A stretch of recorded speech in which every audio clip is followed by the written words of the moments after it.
Just when the Republicans think they could make this an issue, you judge somebody by the company they keep, right? That's an old standard. Donald Trump allows to speak at his rally in Pennsylvania Cynthia Hughes. We can show you her pictures. She runs a support group for people charged in the January 6th attack on the United States Capitol. She says and spoke out in support of a man she says is her nephew. We don't know that that's true or not. His name is Timothy Hale Cuccinelli. You can see pictures here from the Justice Department case against Mr. Cuccinelli. Not charged with any violent crimes, but the judge in charge of his case wanted to keep him in prison because of his things he has said, I'll say allegedly has said here, that he wished Hitler would have finished the job. Anti-Semitic things, hateful things. How?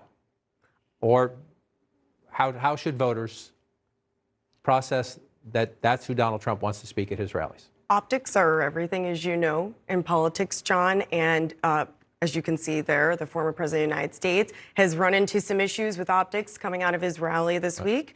And at the same time, you also saw President Biden come into some criticism for optics coming out of his event this week, not comparing those two, but just saying that both President Biden and former President Trump are having some difficulties when it comes to optical issues that both could have avoided in the past week. And I wanted to say something about the Pennsylvania Senate race. We were talking about, both presidents being in the state of Pennsylvania this past week. Look, that race was already leaning Democratic before either of them got to the state. We haven't really seen polling to see how either of them are going to have an effect in the state. But certainly, regardless of Joe Biden, regardless of Donald Trump, already leaning towards Democrats. Go ahead. I was just going to say, also the images that we saw there as well, and kind of the presence of individuals like that at a rally, does also connect to a genuine concern in the White House when I talk to folks there as well.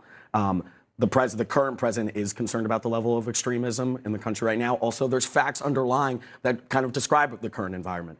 Just a reminder, Homeland Security and FBI still saying that political rhetoric is still a prime motivating factor in potential political violence currently. So, to have, that presence there, it is also indicative of a larger trend that's concerning across the country. And certainly not something that, again, Republicans want to be associated with heading into the midterm elections. But to that point, that's the point I was just going to make. This should not be about Democratic or Republican. This should be about decency. This should be about decency and what we, any stage or platform that we might have in life, who we allow to share it. I would love to be reading you all of the Republican statements saying Donald Trump made a big mistake there. That woman should not have spoken at that rally. I would love to be reading all those statements to you. I don't have any. Up next.